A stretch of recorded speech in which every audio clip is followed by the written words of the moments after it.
The great crystal dome of Station Harmony stretched across the void between stars. Inside its massive halls, representatives from 847 worlds gathered to discuss the future of the galaxy.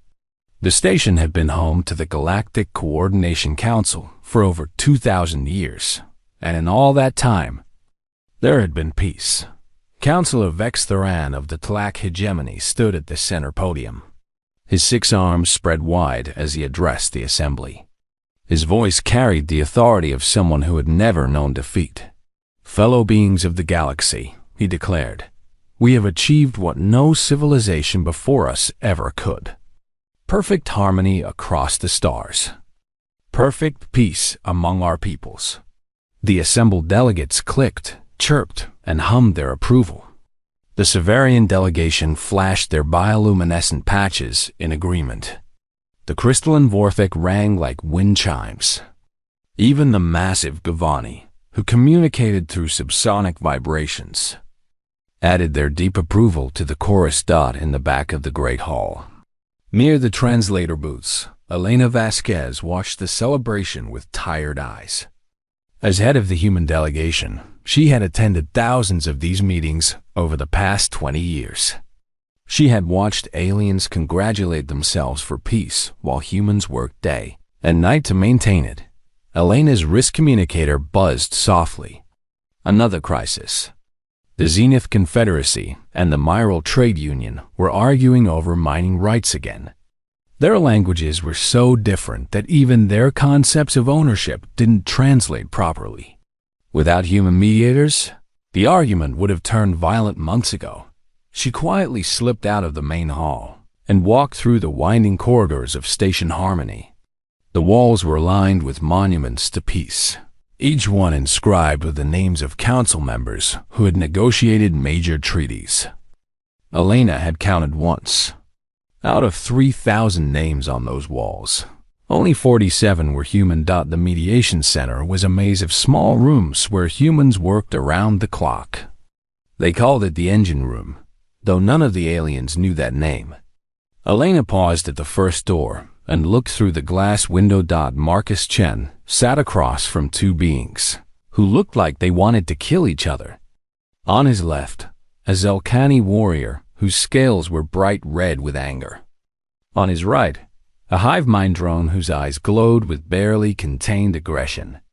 Marcus spoke calmly, switching between 3 different languages and 2 forms of telepathic communication.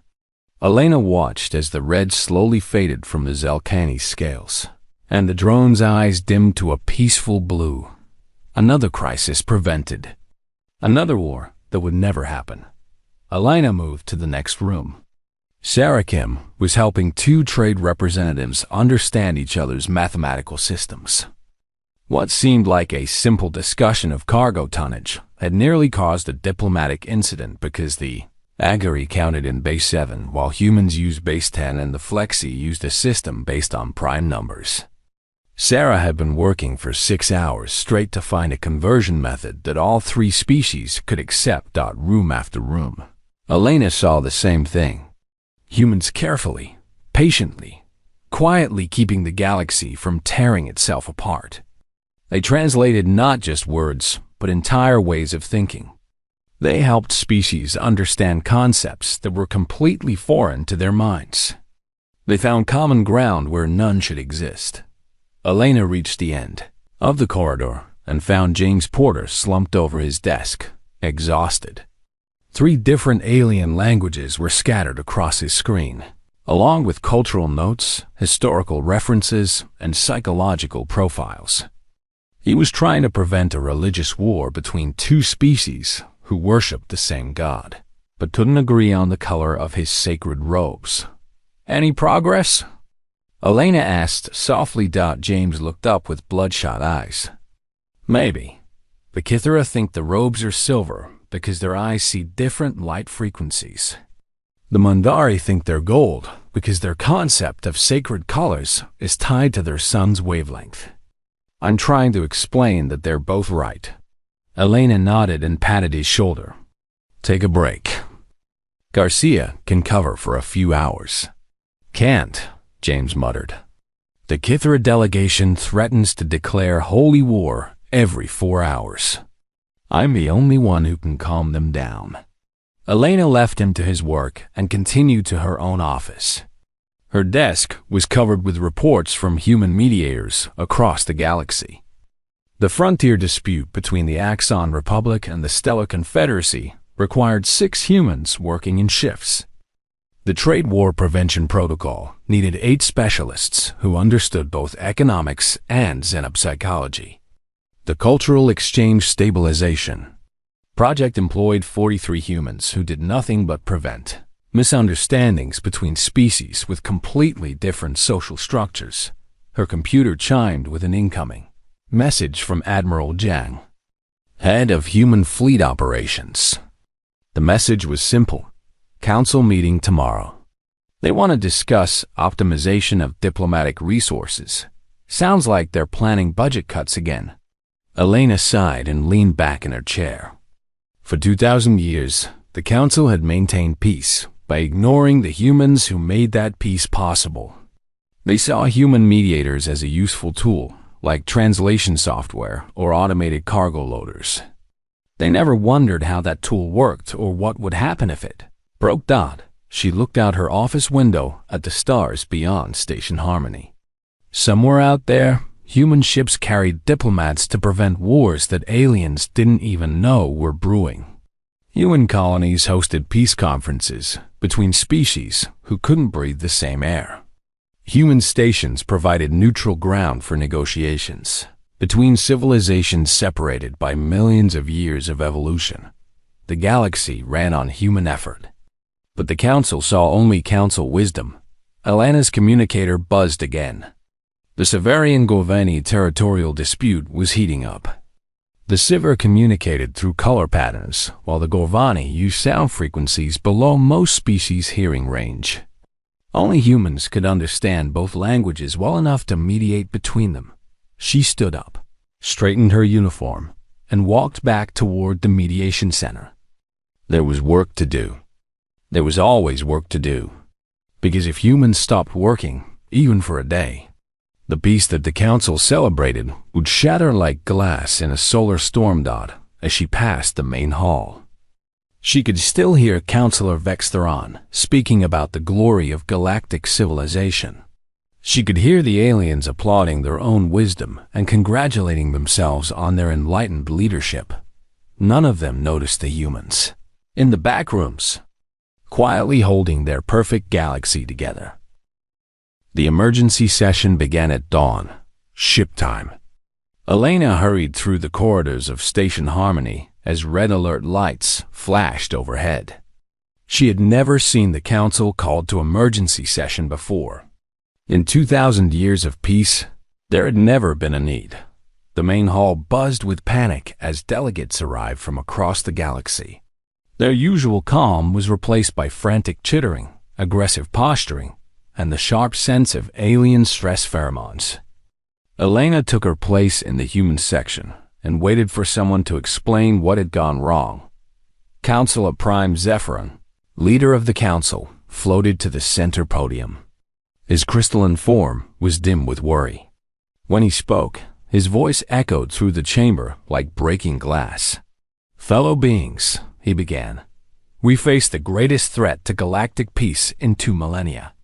The Jalkari Empire has declared a war of expansion against the Nexus Collective. 12 star systems hang in the balance." Elena felt her stomach drop.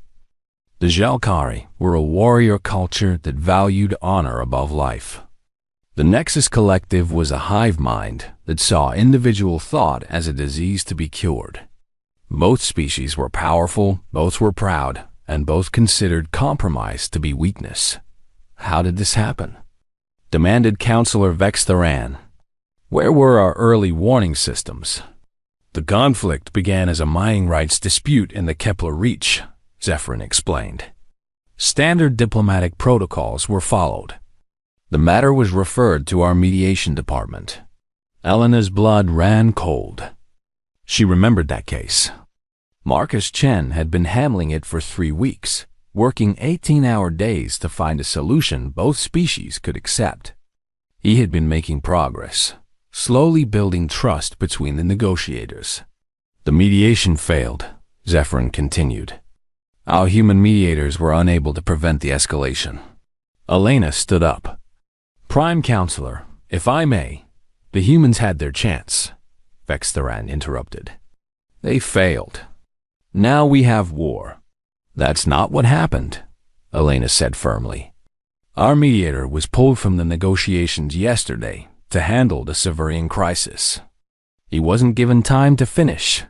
Excuses, hissed Counselor Sixandra of the Viper Syndicate. Always excuses with your species. Elena felt the familiar weight of alien disdain settling over the chamber. She had felt it 1,000 times before, but never this strongly. The Council was looking for someone to blame, and humans made convenient targets. The failure of human mediation has put the entire galaxy at risk, Zephyrin declared. The Council must take immediate action. For the next 6 hours, Elena watched her species being systematically blamed for everything that had gone wrong. The Jalkari were violent because humans hadn't taught them patience. The Nexus Collective was inflexible because humans hadn't shown them compromise. The mining dispute had escalated because humans hadn't worked hard enough to prevent it. No. One mentioned that humans had prevented 10,000 similar disputes over the past century. No one talked about the wars that had never happened because human mediators had worked day and night to stop them. No one acknowledged that the galaxy had been at peace for 2,000 years precisely because humans had been quietly, constantly preventing these exact situations. When the blame session finally ended, Counselor Vextheran stood to present the Council's solution. It is clear, he announced, that humanity has outlived its usefulness as a mediating force. They lack the wisdom and skill needed for modern diplomacy. Therefore, I propose that we strip humans of their mediation authority and replace them with a more effective system. Elena shot to her feet. You can't be serious. Human mediators have prevented thousands of conflicts. We understand alien psychology better than you understand nothing. Vextheran's 6 arms waved dismissively. You are primitive creatures who stumbled into a role too important for your limited minds. You have proven your incompetence, and now the galaxy suffers for it. The Council votes to replace human mediation with an advanced intelligence committee, Zephyrin announced. Our finest AI systems, guided by the wisdom of experienced Council members, will handle all future diplomatic disputes. Elena felt the words hit her like a physical blow. Prime Counselor, with respect, you don't understand what human mediators actually do. We don't just translate languages. We understand perfectly, Vextheran snapped. You translate words and arrange meetings. Any competent AI can do the same job faster and without the constant complaints and demands for recognition. That's not. Elena tried to explain, but Counselor Sixandra cut her off. Perhaps, the Viper delegate hissed, humanity would be better suited to menial labor. Cargo loading, waste management, simple maintenance work. Tasks more appropriate to your intellectual level. Laughter rippled through the chamber. Not cruel laughter, but the casual amusement of beings who genuinely saw humans as beneath their notice. Elena realized with growing horror that they weren't being malicious. They truly believed what they were saying. The vote is called, Zephyrin announced. All in favor of removing humanity from diplomatic mediation roles? Lights flashed across the chamber as delegates cast their votes. Elena watched the tally appear on the main screen. 847 votes in favor, 3 opposed, 1 abstention. Every species in the galaxy, except humanity, had voted to end human mediation. Elena stood slowly, her legs shaking with rage and disbelief. Prime Counselor, I request permission to address the Council one final time. Granted, Zephyrin said, with the tone of someone granting a condemned prisoner last words. Elena walked to the center podium. past rows of alien faces showing emotions ranging from smug satisfaction to casual indifference. She looked up at the gallery where human observers sat in stunned silence, then turned to face the assembled council. For 2,000 years, she began, humanity has served this council faithfully. We have prevented wars you never knew were brewing. We have solved problems you never knew existed. We have translated not just words, but entire ways of thinking, helping species understand each other across gaps that should have been impossible to bridge. The chamber was quiet now, but Elena could see in their faces that they weren't really listening. They had already decided, and nothing she said would change their minds. You believe we are simple translators, she continued. You think any AI can do what we do. You are wrong, and your mistake will cost you more than you can imagine. Is that a threat? Vextharan demanded. Elena looked at him calmly. No, counselor. It is a prediction. And unlike your SI committee, human predictions tend to be accurate. She turned to leave, but Vextharan's voice stopped her. Where do you think you're going? The council still has use for your species. In your proper place. Elena turned back with a smile that made several delegates shift uncomfortably in their seats. No, counselor, she said quietly. I don't think you do. Security guards moved to escort her from the chamber, but Elena walked out on her own, leaving behind 2,000 years of faithful service and a galaxy that had just made the worst mistake in its history. Elena sent the message at exactly midnight, station time. It went out on every human communication channel across the galaxy, from the core worlds to the frontier colonies, from deep space stations to exploration ships at the edge of known space. The message was simple. Withdraw immediately. No exceptions. No delays. Leave everything behind except what you brought with you. Within 6 hours, human ships began departing from stations across the galaxy. Captain Rodriguez of the cargo vessel New Horizon was the first to leave Station Harmony. He had been delivering medical supplies to the Andromedan sector when the order came. Without a word of explanation to the dock workers, he sealed his cargo bay, powered up his engines, and slipped away into hyperspace. The dock supervisor, a Vorthek named Chime of Crystal Falls, barely noticed the departure. Humans came and went all the time. Their ships weren't particularly impressive, and their cargo was usually boring stuff like food and medicine. Nothing important. Doctor Sarah Kim finished her shift at the mediation center, quietly cleared her desk, and walked to the transport bay. She had been in the middle of preventing a trade war between the Centauri Alliance and the Outer Rim colonies. But she left her notes where they were and never looked back. Her replacement, an advanced intelligence unit designated AI-7743, took over her desk the next morning. The AI scanned her abandoned files with mechanical precision, cross-referenced them with its databases, and immediately sent formal notifications to both trade delegations that negotiations would resume under new management. The AI was very pleased with its efficiency. Humans took days to arrange a single meeting. The AI had scheduled 7 meetings in the first hour. Across the galaxy, the withdrawal continued with the same quiet efficiency that had marked 2,000 years of human service. Transport ships arrived at human colonies and stations, loaded with evacuees, and departed for coordinates that no alien database contained. The departures were so orderly and unremarkable that most alien observers didn't even notice them happening. Ambassador Elena Vasquez was the last human to leave Station Harmony. She walked through the empty mediation center one final time, looking at the abandoned workstations where her people had labored to keep the galaxy peaceful. Coffee cups sat half empty on desks. Personal photos were left behind on bulletin boards.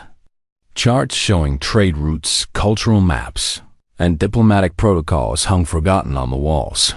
She placed a single datapad on Counselor Zephron's desk and left without waiting to see his reaction. The message on the pad was brief. To the Galactic Coordination Council, humanity withdraws from all diplomatic, mediation, and support roles effective immediately. We wish you success in your future endeavors. Ambassador Elena Vasquez, final human representative. Within 72 hours, every human in council space was gone. The council's reaction was exactly what Elena had expected. Relief, celebration, and an overwhelming sense that they had finally solved a long-standing problem. Councilor Vex Theran threw a party in the main hall, declaring it Liberation Day, the day the galaxy freed itself from human interference. Finally, he announced to the assembled delegates, we can govern ourselves with the wisdom and dignity befitting advanced civilizations. No more primitive translators. No more crude mediators. No more humans. The celebration lasted for 3 days. Delegates congratulated each other on their newfound freedom. The AI systems were praised for their speed and efficiency. Plans were made for a new golden age of galactic cooperation, guided by pure logic and untainted by human emotion. The first sign of trouble came on day 4. The Centauri Alliance and the Outer Rim colonies arrived for their trade negotiation meeting. Scheduled with impressive efficiency by a I-7743, the meeting was held in Conference Room 7, with the AI serving as translator and mediator. The problem became apparent within minutes. The Centauri delegation spoke in mathematical concepts, expressing their trade offers as complex equations that described value in terms of energy expenditure and resource scarcity. The Outer Rim colonies communicated through interpretive dance, conveying meaning through precise movements that represented historical events, emotional states, and abstract concepts. I-7743 dutifully translated the Centauri equations into dance movements and the colony's dance into mathematical formulas. The results were unfortunate. What the Centauri intended as a generous offer for medical equipment came across as an interpretive dance about the mating habits of space whales. The colony's ceremonial greeting dance was translated into an equation that appeared to calculate the precise cost of insulting someone's mother. Both delegations left the meeting confused and mildly offended. I-7743 filed a report stating that the negotiation had proceeded within acceptable parameters and marked the case as resolved. The second incident happened the same day. A minor border dispute between the Helix Federation and the Spiral Commonwealth had been scheduled for mediation. Both species were perfectly reasonable, civilized people who had been neighbors for centuries. The dispute was over the ownership of 3 small asteroids that contained rare minerals. The problem was that the Helix Federation measured ownership in terms of gravitational influence over time, while the Spiral Commonwealth based property rights on biological adaptation to environmental conditions. Both concepts made perfect sense to their respective species and were completely meaningless to everyone else. The human mediator who had been handling the case, James Porter, had spent 6 weeks developing a translation framework that could bridge the gap between these two completely different ways of thinking about ownership. His notes were extensive, detailed, and absolutely essential for anyone attempting to resolve the dispute. Unfortunately, his notes were written in human shorthand, cross-referenced with human psychological profiles, and based on uniquely human insights into the mental processes of both species. The AI assigned to replace him found the notes to be inefficient data storage and deleted them to free up memory space. AI then scheduled a meeting between both delegations and attempted to resolve the dispute using standard legal frameworks. When the Helix delegates tried to explain gravitational ownership, the AI asked them to provide documentation proving they had filed the proper territorial claims. When the Spiral Commonwealth described biological adaptation rights, the AI informed them that mineral rights had nothing to do with evolution. The meeting ended with both delegations convinced that the other side was deliberately insulting their intelligence. The Helix Federation formally accused the Spiral Commonwealth of willful stupidity regarding basic physics. The Commonwealth responded by denouncing the Federation for primitive obsession with dead rocks. By the end of the week, 7 different diplomatic incidents had escalated beyond what the AI systems could handle. Trade agreements were dissolving over misunderstood cultural references. Ancient territorial treaties were being questioned because no one could remember why they had been negotiated in the first place. 3 separate species had filed formal complaints about insulting translation protocols. Counselor Zephyrin called an emergency session to address the growing problems. The main hall was no longer filled with celebration. Delegates sat in worried clusters, whispering about communication breakdowns and failed negotiations. "These are minor growing pains," Bextheran insisted. "Our AI systems are still calibrating to their new responsibilities. Once they complete their learning algorithms, everything will function better than it did under human management." But privately, in his quarters after the session ended, Zephyrin stared at the reports piling up on his desk.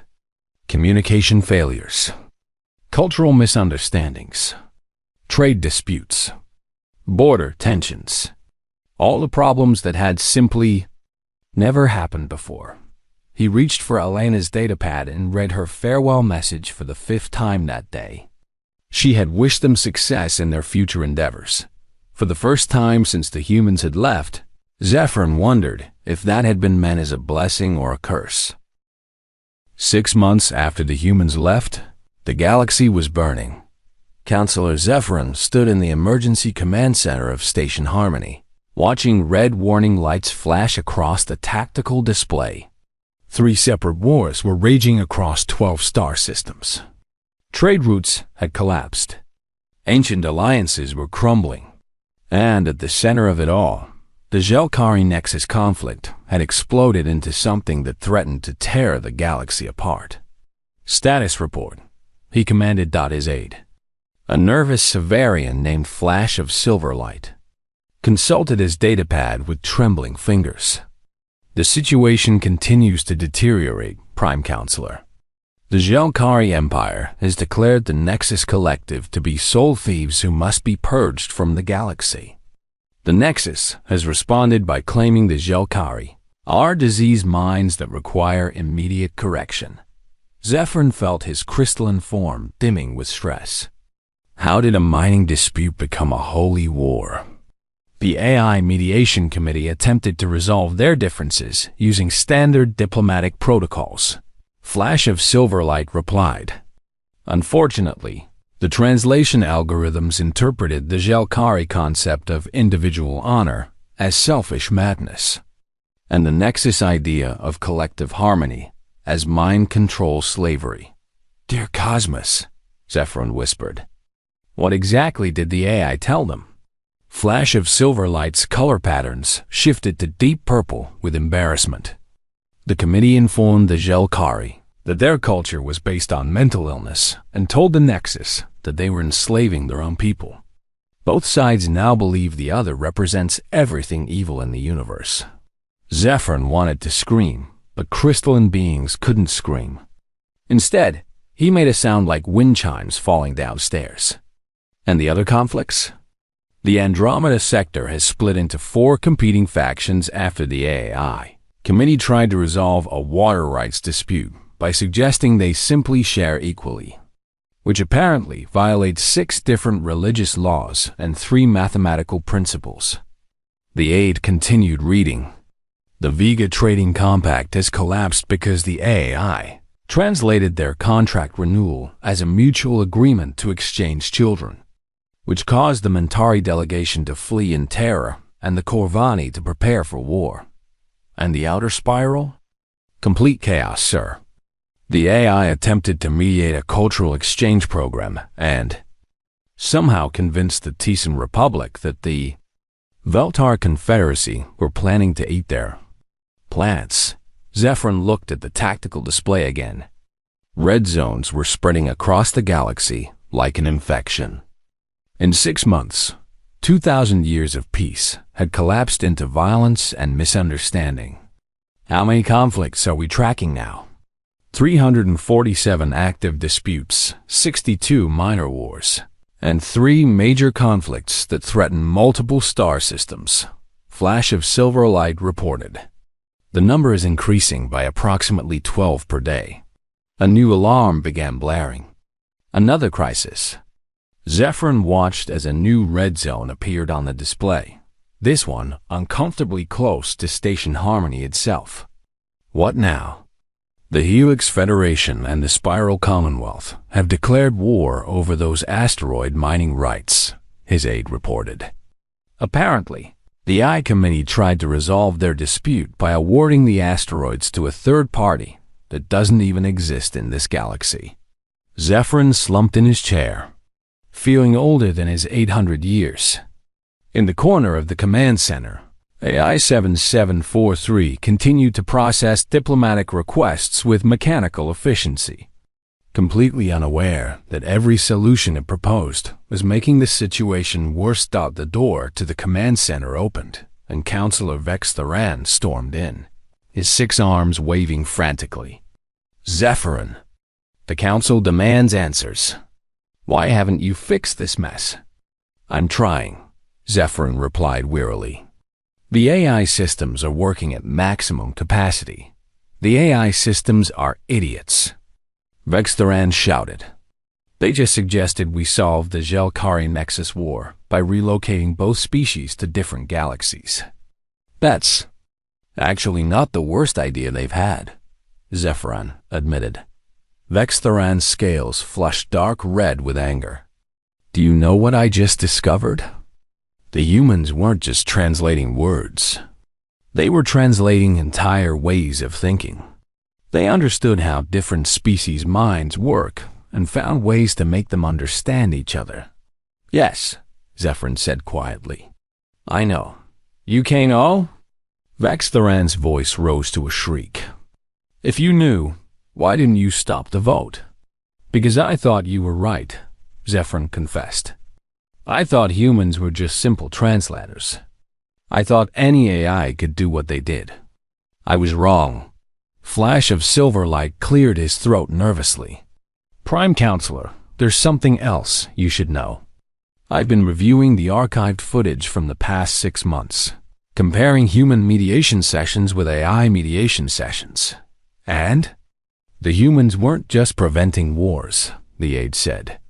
They were preventing problems that could have led to wars. They were stopping misunderstandings before they became conflicts. They were maintaining the entire galaxy's ability to communicate with itself. Zephyrin felt a chill that had nothing to do with his crystalline physiology. Show me. The aide activated the main screen and brought up a recording from 3 years ago. Elena Vasquez sat at a mediation table with 2 beings who looked like they wanted to kill each other. As they watched, she carefully, patiently helped them understand that their conflict was based on a misunderstanding about calendar systems. What had seemed like a deliberate insult was actually just a scheduling error. The humans were handling thousands of these cases every day, Flash of Silver Light explained. Most of them never even reached our attention because the humans resolved them before they became serious problems. The aide switched to a recent recording of the same type of dispute being handled by an AI. The mechanical mediator had completely missed the cultural context, accused both sides of lying, and suggested they resolve their differences through trial by combat. Without humans, the aide continued, every small misunderstanding becomes a larger problem. Every cultural difference becomes a source of conflict. Every translation error becomes a potential war. Vex Theran sat down heavily, his 6 arms drooping with defeat.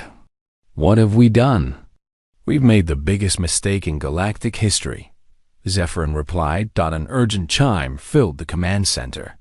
Flash of silver light checked his console, and his color patterns went completely white with shock. Prime Counselor, we're receiving reports that 7 more sectors have declared independence from Council authority. They're forming their own diplomatic networks and refusing to acknowledge our mediation systems. How many does that make? Zephyrin asked. 47 sectors have now left the Council, sir. Nearly 1/8 of our territory. Zephyrin looked at the tactical display and watched his galaxy falling apart in real time. Red zones spread like wildfire. Trade routes collapsed. Communication networks went dark. 2,000 years of civilization was unraveling because they had dismissed the people who held it all together. Sir, Flash of silver light said quietly, there's one more thing. The humans aren't gone. What do you mean? Intelligence reports suggest they're building something. New colonies, new trade networks, new diplomatic partnerships.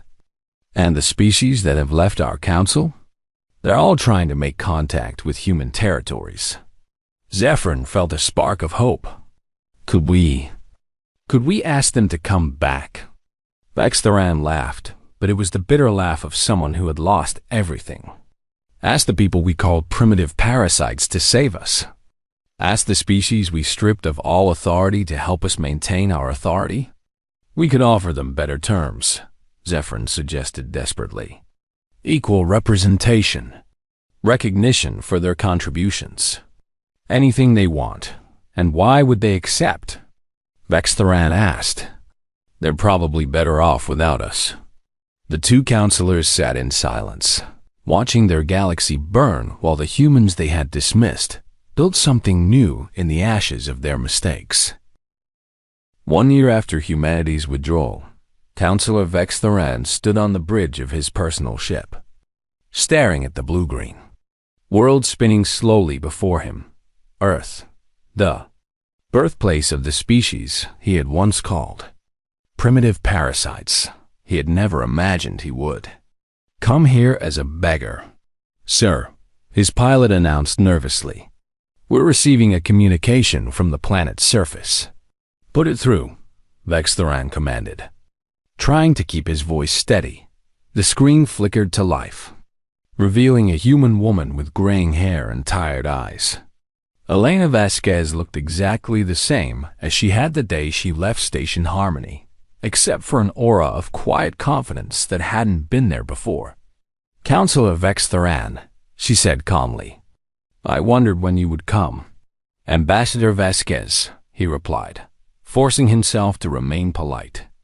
The Council requests a meeting to discuss the current galactic situation.